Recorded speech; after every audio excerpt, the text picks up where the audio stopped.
A Bíblia diz que Yeshua, quem conhecemos como Jesus, em certa ocasião sobe ao templo, derruba as bancadas dos vendedores e tem aquilo que parece ser um surto de raiva. O que levou Jesus a tomar essa atitude? Quais foram as suas motivações?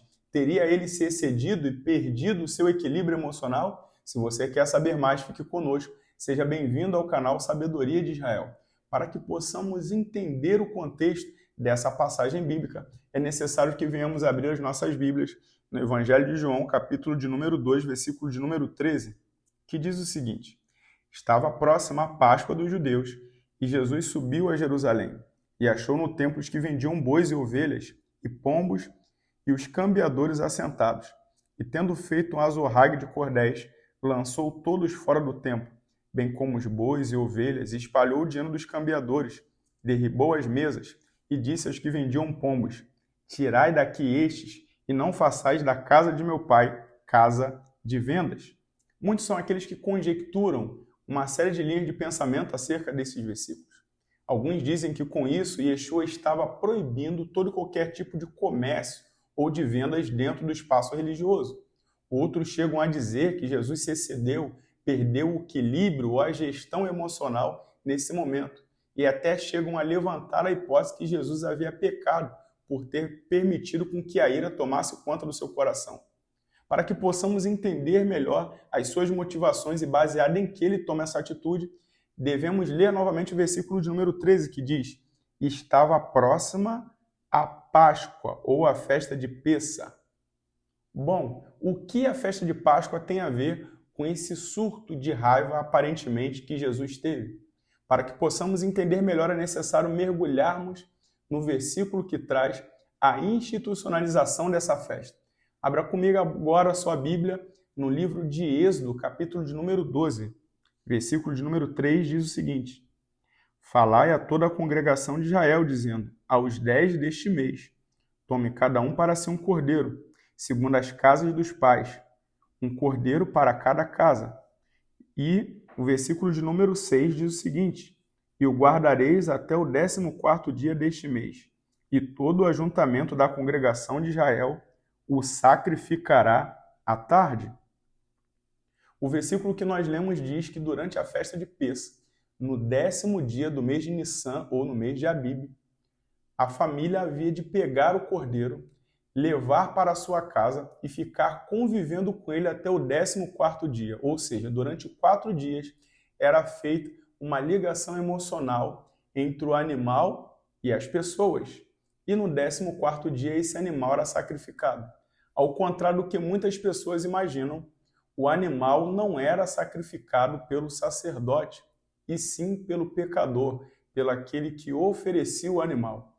A pessoa subia com o animal até o templo ou até o tabernáculo. Primeiramente, o animal passava por um check-up de qualidade e, após ser liberado, apresentava-se ao sacerdote. O sacerdote ele fazia a observação para ter a certeza que o animal seria imolado de acordo com as prescrições bíblicas. E o pecador, naquele momento, pegava aquele animal que havia se tornado uma espécie de pet e imolava o animal olhando para os olhos dele, não só contemplando o sangue que ia escorrendo, como também as lágrimas que escorriam no canto dos seus olhos. Aquilo gerava um sentimento de arrependimento tão grande que muitas pessoas saíam do templo ou do tabernáculo chorando, porque aquele animal estava morrendo no seu lugar.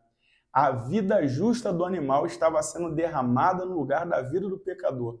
O sangue daquele animal estava sendo derramado no lugar daquela pessoa que havia pecado. E isso surtia um efeito de arrependimento tão grande que a pessoa nunca mais queria passar por aquela experiência. Com o tempo, esse processo foi se tornando algo religioso e mecanizado, ao ponto de, ao chegar na época de Jesus, pessoas vendiam animais ali no templo e não se gerava mais essa afinidade dos 4 dias que a Bíblia nos orienta que deveria ser feita na festa de Páscoa. Ou seja, a pessoa subia até o templo, comprava um animal, dentro de minutos ela sacrificava o animal e já não se gerava aquela espécie de afinidade, de sentimento com o animal e, consequentemente, já não havia arrependimento. As pessoas pecavam e sacrificavam os animais de forma mecanizada e logo não se arrependiam dos seus erros. Quando Jesus ele toma essa atitude de derrubar aquelas barracas e estar tomando uma atitude que para muitos parece ser um excesso, ele estava, na verdade, levantando uma bandeira, não só defendendo aquilo que a Bíblia trazia como prescrição para o sacrifício, mas também para o verdadeiro sentido do sacrifício, que era o arrependimento.